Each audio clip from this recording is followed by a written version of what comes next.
It says from, but it's Mayflower. And then if you look really close, this is Old English, it says per Extifer, if you see Extifer Jones. Christopher Jones is the captain that brought the Mayflower to America 10 years later.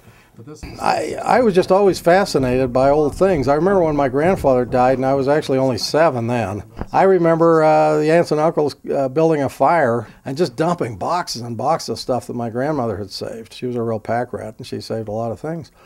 And I thought at the time, as a 7-year-old, they're not even looking at this stuff. This could be interesting. And I asked my mother, did you save any of Grandma's things? She says, yeah, there was one box. It was up in the rafters, though, of the garage. But I found 13 letters of Heber J. Grant in that box written to my grandmother in the Great Depression years. I still collect prophets. I still collect church leaders and so on. American history was always interesting to me. This is a wallet that belonged to George Abbott Hall.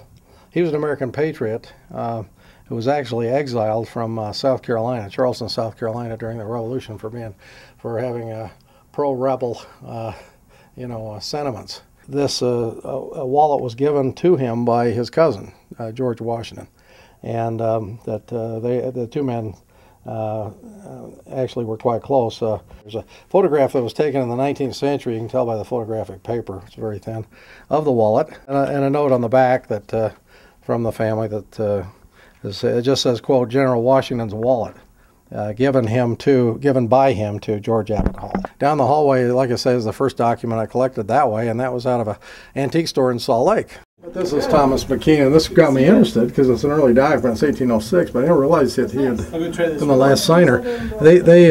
He voted for independence, and then he was one of the ones that had to go fight, so the document wasn't done.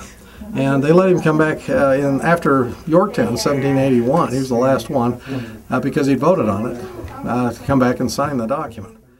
That's the reason I collect. I think it brings history to life. I think history can be either the most boring or the most interesting subject, depending on your teacher, and and really my teacher has been the original manuscripts more than anything. I think what'll be interesting to people is to actually see the history. It's a tangible kind of thing where you can read Mark Twain saying that he got his idea sitting in church Sunday morning. That's in his letter here, or we're standing in front of Chief John Marshall's letter.